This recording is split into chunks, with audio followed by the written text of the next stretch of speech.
नमस्कार, स्वागत है आपका। आप देख रहे हैं जनता टीवी और मैं हूं आपके साथ अभिषेक। खबरों का रुख करते हैं और सबसे पहले आपको बताएंगे कि कानपुर वासियों को प्रधानमंत्री मोदी ने बड़ा सौगात दी है। प्रधानमंत्री मोदी ने मेट्रो की सौगात दी है कानपुर के लोगों को।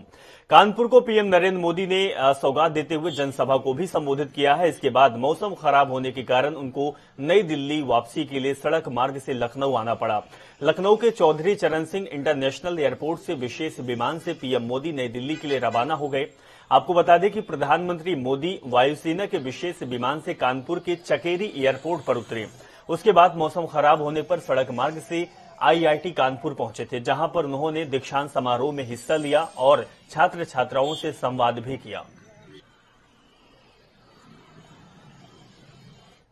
बता दें कि इससे पहले आईआईटी में दीक्षांत समारोह और मेट्रो से पहले यात्री के रूप में सफर करने के बाद प्रधानमंत्री मोदी ने निराला नगर के जनसभा स्थल में मंच से रिमोट से दबाकर कानपुर मेट्रो का लोकार्पण किया और हरी झंडी दिखाई। तो आईआईटी स्टेशन पर तैयार खड़ी ट्रेन को रवाना भी प्रधानमंत्री मोदी ने किया। वहीं प्रधानमंत्री मोदी ने कहा कि मेट्रो में सफर मेरे लिए यादगार अनुभव रहा है। यूपी में पहले जिन लोगों ने सरकार चलाई उन लोगों ने समय की अहमियत को नहीं समझी। 21वीं सदी में यूपी को जिस तेज गति से प्रगति करनी थी, उस अमूल्य अवसर पर समय को पहले की सरकारों ने गंवा दिया। हम डबल स्पीड से काम कर रहे हैं। डबल इंजन की सरकार जिस काम को शुरू करती है उसे पूरा करने के लिए हम दिन रात एक कर दिए हैं। उन लिफ्टों में भी इसी तकनीक का प्रयोग किया गया है कि जब भी शहर में रहने वाले गरीबों को भी पहले की सरकारों ने बहुत नजरअंदाज किया है। ऐसे शहरी गरीबों के लिए आज पहली बार हमारी सरकार पूरी ईमानदारी से काम कर रही है। मैं आपको एक उदाहरण देता हूं। 2017 से पहले के 10 वर्षों के दौरान यूपी में शहरी गरीबों के लिए सिर्फ 2.5 लाख पक्के मकान बन पाए थे। बीते 4.5 साल में यूपी सरकार ने शहरी गरीबों के लिए 17 लाख से ज्यादा घर स्वीकृत हुए हैं। कोरोना के इस कठिन काल में यूपी के 15 करोड़ से अधिक लोगों को मुफ्त राशन का इंतजाम हमारी ही सरकार ने किया है। साथियों, जो लोग पहले सरकार में थे वो इस मानसिकता के साथ सरकार चलाते थे कि 5 साल के लिए लॉटरी लगी है, जितना हो सके यूपी को लूटते चलो, लूट लो।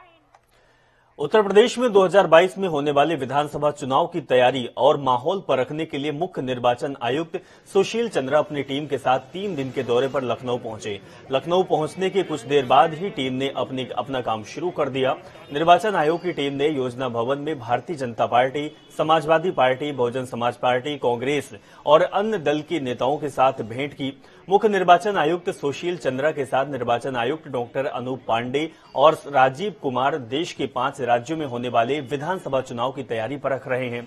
पंजाब, गोवा, उत्तराखंड में तैयारी देखने के बाद टीम अब लखनऊ के लिए पहुंची है। लखनऊ में पहले दिन निर्वाचन आयोग की टीम ने राजनीतिक दल के नेताओं के साथ भेंट की, बातचीत की। बसपा ने चुनाव आयोग को एक ज्ञापन भी सौंपा है। बसपा ने उत्तर प्रदेश में समय पर चुनाव कराने की मांग की है। इसके साथ ही ज्ञापन में इन दिनों राजनीतिक रैलियों में आ रही भीड़ का भी जिक्र किया गया। राष्ट्रीय लोकतंत्र में प्रतिनिधि मंडल ने निर्वाचन आयोग की वीवीपैट पर्ची के दोबारा से गिनती की मांग की है।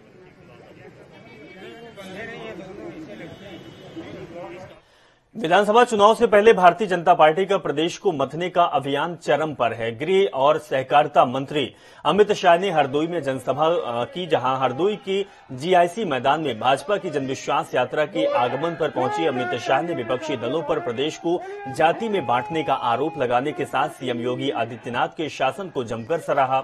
हरदोई में जनविश्वास यात्रा के अंतर्गत आयोजित जनसभा में अमित शाह ने कहा कि एक जमाना था जब उत्तर प्रदेश में माफिया का राज हुआ करता था। था। यहाँ पर तो माताएं बहनें सूर्यास्त से पहले ही घर के अंदर पहुंच जाती थी। प्रदेश में 2017 में सत्ता में परिवर्तन के बाद उत्तर प्रदेश में योगी का राज आया। यहाँ सभी माफियाओं का सफाया हो गया, लोग अमन चैन से हैं और उत्तर प्रदेश की कानून व्यवस्था में काफी सुधार भी हो गया है। इस दौरान उन्होंने कहा कि भाजपा जो कहती है वो करती है। हमने कहा था कि देश से भ्रष्टाचार समाप्त करेंगे, वो हुआ है। आज सभी हरदोई वासियों को पूछना चाहता हूं, सपा बसपा के राज में कभी सभी समाजों का विकास होता था क्या? होता था भाई? अरे ऐसे नहीं, जोर से बोलो, होता था, होता था।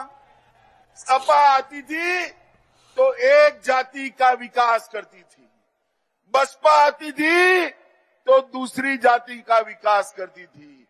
मोदी जी आए, योगी जी आए, सबका साथ सबका विकास की। मित्रों, आज मैं यहां पर यूपी के लोगों को कहने आया हूं कि उत्तर प्रदेश के अंदर एक जमाना था जब माफियाओं का राज होता था। लोग अपने घर से निकलने में डरते थे। माताएं बहनें सूर्य नारायण के अस्त होने के पहले घर पर पहुंच जाती थी। आज 5 साल से भारतीय जनता पार्टी की सरकार योगी जी के नेतृत्व में चल रही है। 7 साल से भारतीय जनता पार्टी की सरकार केंद्र में मोदी जी के नेतृत्व में चल रही है। पूरे उत्तर प्रदेश से माफियाओं का सफाया हो गया है।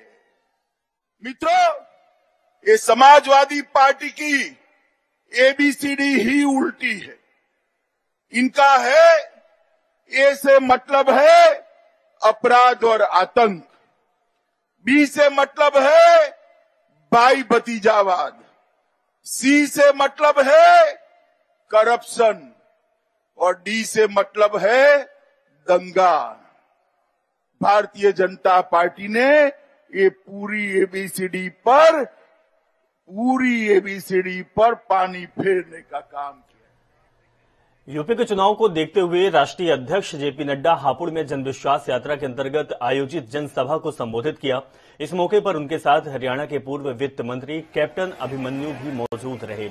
इस दौरान जेपी नड्डा ने कहा कि हमारे अखिलेश भाई कभी कभी यात्रा पर निकलते हैं तो कभी कभी क्वारंटाइन हो जाते हैं। ये जो इनकी यात्रा होती है वो यात्रा होती है झांसा यात्रा। उन्होंने कहा कि आज रुपये किसी और के पकड़े जा रहे हैं और तबीयत किसी और की खराब हो रही है। दरअसल रैली के दौरान राष्ट्रीय अध्यक्ष जेपी नड्डा ने कहा कि आपको मालूम होगा कि अखिलेश के एक मंत्री अभी भी जेल में हैं। खनन माफिया, ये खनन माफिया के नाम से जाने जाते थे, आज खुद बाहर हैं और दूसरे इनके मंत्री भी खनन और रेप के मामले में जेल के अंदर बंद हैं। मैं देख रहा हूं एक एक साथी पूरे छाती चौड़ा करके जन विश्वास यात्रा में आया। मैं दावे के साथ कह सकता हूं, कोई पॉलिटिकल पार्टी का, अन्य पॉलिटिकल पार्टी, राजनीतिक पार्टी का नेता कभी भी विश्वास यात्रा नहीं निकाल सकता है। इस बात को हमको समझना चाहिए।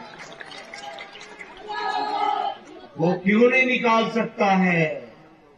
वो इसलिए नहीं निकाल सकता क्योंकि उन्होंने जो कहा उससे विपरीत काम किया है। हमेशा ये भारतीय जनता पार्टी की संस्कृति है। ये मोदी जी ने ही लोगों को सिखाया है। ये संस्कृति का नतीजा है कि आज रिपोर्ट कार्ड लेकर के भारतीय जनता पार्टी का कार्यकर्ता गली गली द्वारे द्वारे जनता को बताने निकला है कि जो कहा था वो किया है, वो करके दिखाया। आप सबको मालूम है कि नहीं है कि अभी तक एक अखिलेश जी का मंत्री अभी भी जेल में है। खनन माफिया, ये खनन माफिया के लिए जाने जाते थे, खुद बाहर, दूसरे जेल में, इनके साथी, इनके मंत्री जेल में। आपको मालूम है कि नहीं मालूम है कि 98,900 करोड़ रुपए का अखिलेश जी ने बतौर मुख्यमंत्री यूटिलाइजेशन सर्टिफिकेट ही नहीं दिया था, यानी काम होने पर काम की पूर्ति का सर्टिफिकेट ही नहीं दिया था। देते भी कैसे जब काम ही पूरा नहीं हुआ था, तो कैसे दे देते? जब कमीशन घोटाला करोगे तो कहां से यूटिलाइजेशन लाओगे? वहीं कानपुर में प्रधानमंत्री मोदी ने मेट्रो की सौगात दी है, तो मेट्रो को लेकर समाजवादी पार्टी के मुखिया अखिलेश यादव ने योगी आदित्यनाथ सरकार पर निशाना साधा है। उन्होंने आरोप लगाते हुए कहा कि सीएम योगी ठोको राज के मुखिया हैं, जितने मुकदमे उन पर हुए उतने किसी भी मुख्यमंत्री पर नहीं हुए हैं। वहीं रैलियों पर रोक के सवाल पर अखिलेश यादव ने कहा कि जो चुनाव आयोग कहेगा वो मानेंगे। अखिलेश यादव ने कहा कि बीजेपी को हटाने के लिए जनता तैयार है। कानपुर छापेमारी को लेकर अखिलेश यादव ने कहा कि कारोबारी पीयूष जैन के कॉल रिकॉर्ड की जांच हो। आरोप लगाते हुए कहा कि बीजेपी ने अपने कारोबारी पर छापा मारा है। ये सरकारें फोन टेप करती हैं और देखिए सरकार से क्या गलती हुई। पुष्पराज जैन ने जो इत्र बनाया था, आप लोगों के माध्यम से, पत्रकार साथियों के माध्यम से ये प्रचार किया गया कि वो समाजवादी पार्टी का। दोपहर आते आते हमारे जागरूक पत्रकारों को भी समझ में आ गया समाजवादी पार्टी से कोई रिश्ता नहीं है, तो वो भी पलट गए दोपहर के बाद तक। सुबह तो यही हेडलाइन चल रही थी, समाजवादी पार्टी का इत्र कारोबारी। लेकिन मुझे खुशी है दोपहर आते आते हमारे पत्रकार साथी भी समझ गए कि समाजवादियों से कोई लेना देना नहीं है। आपको ये सोचना चाहिए कि गलत जगह छापा मार दिया। बीजेपी ने अपने ही कारोबारी पे छापा मार दिया, उसकी सीढ़ियां निकलवाइए। अगर एक एक भाजपा के नेता का नाम न निकले तो बताइएगा। जो पीयूष जैन जिनके वो घर में छापा पड़ा है, जिनके यहाँ अभी भी नोट निकलने, अब तो नोट निकलना बंद हो गए, बेसमेंट में नोट निकले, दीवालों में नोट निकले, लॉकर्स में नोट निकले, जिम्मेदार कौन है? वो छापा मारना चाहते थे इत्र वाले कहीं, उसका नाम था पुष्पराज जैन, इनका नाम था पीयूष जैन। लगता है डिजिटल इंडिया की गलती हो गई। उन्नाव के बाद अखिलेश यादव अचानक जयप्रकाश नारायण अंतर्राष्ट्रीय सेंटर पहुंच गए। उन्होंने वहां की दुर्दशा की कई फोटो इंटरनेट मीडिया पर शेयर कर दी। फोटो शेयर होते ही वो सोशल मीडिया पर वायरल हो गई, जिसके बाद एलडीए ने हलचल मच गई और एलडीए उपाध्यक्ष अक्षय त्रिपाठी ने जेपीएनआईसी का कार्यभार देख रहे अधीक्षक अभियंता पीएस मिश्र को बिना अनुमति निर्माणाधीन भवन में अखिलेश यादव के प्रवेश करने के कारण बटाव नोटिस जारी कर दिया है। उन्होंने अभियंता से इसका जवाब देने को भी कहा है।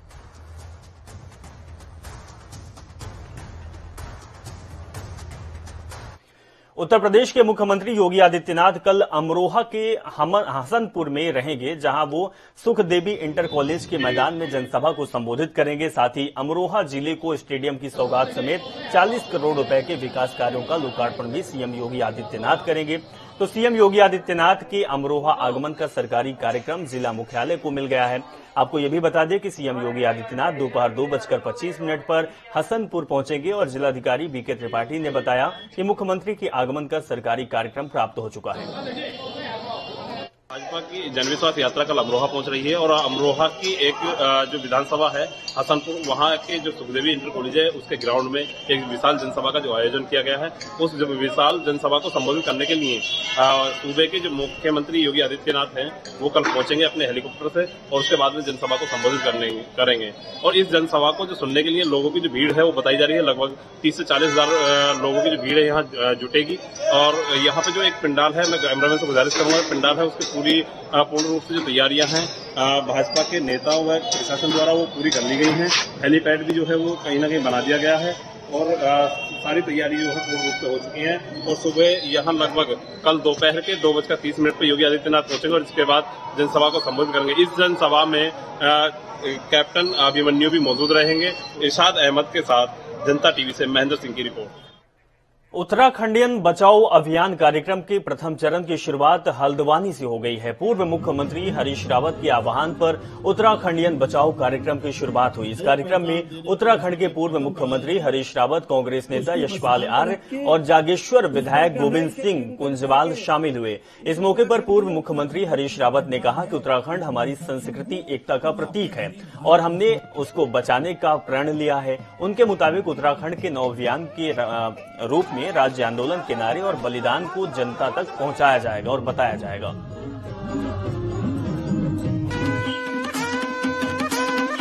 उत्तराखंड की भूमि शान हमेरी, उत्तराखंडियत बड़ी रो पछाण हमेरी, उत्तराखंड की धरती शान हमेरी, उत्तराखंडियत बड़ी रो पछाण हमेरी। हरे दादा गढ़ी हम आह्वान करूं लो, उत्तराखंडियत की अलग जगूं लो। हरे दादा गढ़ी हम आह्वान करूं लो, उत्तराखंडियत की अलग जगूं लो। उत्तराखंड हमारा प्यारा कुनी हरे दा हमारा, उत्तराखंड समूहे में प्यारा कुनी हरे दा हमारा, उत्तराखंड हमारा प्यारा कुनी हरे दा हमारा। शुभारंभ है, इसको हम एक अभियान के रूप में उत्तराखंड के एक नव अभियान के रूप में, ताकि उत्तराखंडियत जिसके लिए ये राज्य बनाया गया, जिसके चारों तरफ ये सारी उस समय के नारे, उस समय का बलिदान सब कुछ लिखता हुआ है, वो आगे आ सके, उसके लिए वो अभियान की शुरुआत की। आम आदमी पार्टी के दिल्ली सरकार के कैबिनेट मंत्री गोपाल राय को 2 दिवसीय दौरे पर उत्तराखंड आ रहे हैं, जहां वो उत्तराखंड पहुंचकर आगामी होने वाले विधानसभा चुनाव को लेकर पार्टी कार्यकर्ताओं और बूथ लेवल की समीक्षा बैठक करेंगे। साथ ही कुमायूं, गढ़वाल और तराई क्षेत्र की भी समीक्षा करेंगे। कैबिनेट मंत्री गोपाल राय जी जो हमारे टीम का अहम हिस्सा है और अपने संगठनात्मक अनुभव में अहम माने जाते हैं, पूरे देश में संगठन प्रणाली में उनका बहुत महत्वपूर्ण योगदान रहा। उनको शीर्ष नेतृत्व द्वारा उस ब्लूप्रिंट की समीक्षा के लिए उत्तराखंड भेजा जा रहा है। तो उनका 2 दिवसीय दौरा प्रस्तावित है। 30 और 31 तारीख को समीक्षा बैठक होगी, जिसमें हमारे प्रदेश के माननीय प्रभारी, हमारे मुख्यमंत्री के चेहरे कदर कोठाल जी, सहप्रभारी समेत इलेक्शन कमेटी, कैबिनेट कमेटी के सभी सदस्य मौजूद रहेंगे। चलिए 5 मिनट में देखते हैं रफ्तार के साथ 25 खबरें। गोंडा पहुंचे कैबिनेट मंत्री नंदगोपाल नंदी, सपा बसपा पर साधा निशाना, कहा सपा बसपा ने प्रदेश को लूटने का किया काम। शाहजहांपुर में मुठभेड़ के दौरान ई रिक्शा चोर गिरफ्तार, 2 देसी तमंचा, 315 बोर कारतूस बरामद। कोटद्वार में NH 534 पर यातायात ठप, भूस्खलन के चलते ढही सड़क, हाईवे प्रशासन सड़क खोलने में जुटा। आगरा में गरीब किसान की खड़ी फसल पर दबंगों ने चलाया ट्रैक्टर, किसान की 4 बीघा सरसों की फसल हुई बर्बाद, पीड़ित किसान ने SDM से लगाई न्याय की गुहार। गाजियाबाद में 8वीं कक्षा की नाबालिग छात्रा के साथ गैंगरेप, आरोपियों के खिलाफ कोर्ट दर्ज कर पुलिस जांच में जुटी। बादल में पुलिस ने पकड़ी 2 क्विंटल गांजे की खेप, 6 गांजा तस्करों को मौके से पकड़ा, लगभग 20 लाख रुपए आंकी जा रही कीमत। अयोध्या में विधानसभा चुनाव के मद्देनजर पुलिस ने चलाया चेकिंग अभियान, चेकिंग के दौरान आबकारी टीम को मिली बड़ी सफलता, चोरी हुआ ट्रक, कंटेनर बरामद। बादा में दबंगों ने घर में घुसकर महिला और उसके परिवार के साथ जमकर मारपीट की, मोहल्लेवासियों को इकट्ठे होते देख दबंग मौके से भागे। आगरा में चौकी इंचार्ज ईश्वर सिंह तोमर की दबंगई आई सामने, विवादित दुकान के तोड़वाए ताले, मालिकाना हक को लेकर 2 पक्षों में चल रहा था विवाद। अंबेडकर नगर से माफिया अजय सिंह सिपाही को पुलिस ने किया गिरफ्तार, पुराने मुकदमे में कोर्ट में नाहाजिर होने के चलते जारी हुआ था वारंट। मथुरा के राया में मिशन शक्ति के अंतर्गत नारी शिक्षा चौपाल का किया गया आयोजन, छात्र छात्राओं ने लगाई प्रदर्शनी। जालौन में बीजेपी नेता ने मामूली कहासुनी पर युवक को अवैध तमंचे से मारी गोली, मौके पर पहुंची पुलिस ने नेता समेत आधा दर्जन युवकों को हिरासत में लिया। बादा में खनन के नाम पर जीवनदायिनी नदियों का हो रहा चीर्ण हरण, ये मानक के विपरीत हो रहा अवैध खनन, प्रशासन मौन। चंदौली में धान क्रय की समस्या को लेकर किसानों ने किया चक्का जाम, एसडीएम ने किसानों को आश्वासन देकर चक्का जाम खत्म कराया। बादा में किसानों के ऊपर पुलिस ने बरसाई लाठियां, कई किसान हुए जख्मी। टोकन मिलने के बाद भी किसान को नहीं मिल पा रही खाद, ब्लैक में खाद बेचने का आरोप। हमीरपुर में आपसी कहासुनी में दो पक्षों में जमकर हुई मारपीट, एक दूसरे पर जमकर बरसाए गए लात घूंसे और जलती हुई आग की लकड़ियां, वीडियो सोशल मीडिया पर वायरल। गोंडा में दबंगों ने बंद किया कंपोजिट विद्यालय का मुख्य मार्ग, छात्रों और अध्यापकों को परेशानी का सामना करना पड़ रहा है। फतेहपुर में जमीनी विवाद में दो पक्षों में मारपीट का वीडियो वायरल, दोनों पक्षों में जमकर चले लाठी डंडे, पुलिस मुकदमा दर्ज कर कार्रवाई में जुटी। बादा में जिलाधिकारी ने मुक्ति धाम का किया औचक निरीक्षण, शौचालयों की गंदगी देख भड़के जिलाधिकारी। मथुरा में वाहन चोर हुए सक्रिय, 4 पहिया गाड़ी को ले जाते हुए रंगे हाथ पकड़ा गया चोर, स्थानीय लोगों ने चोर को पकड़कर पुलिस को सौंपा। बहराइच में कॉस्मेटिक की दुकान में लगी आग, हजारों का सामान जलकर हुआ खाक, कड़ी मशक्कत के बाद आग पर पाया गया काबू। आगरा में बाइक को बचाने में अनियंत्रित हुई ट्रक पेड़ से टकराई, हादसे में ट्रक की कैबिन में फंसा चालक, हादसे में ट्रक कैबिन में फंसा। कानपुर में फुटवियर व्यापारी के ऊपर जानलेवा हमला, चलती गाड़ी में अज्ञात बदमाशों ने चलाई गोली, बाल बाल बचे पिता और बेटा। प्रतापगढ़ में बेटे का शव मिलने से नाराज परिजनों ने राष्ट्रीय राजमार्ग पर लगाया जाम, परिजनों का आरोप पुलिस की लापरवाही के चलते बेटे की गई जान। आगरा में दबंगों ने महिला की जमीन कब्जाने का किया प्रयास, 40 साल पुरानी जमीन पर दबंगों ने डाला ताला, पीड़ित महिला के नाम है दुकान का बैनामा।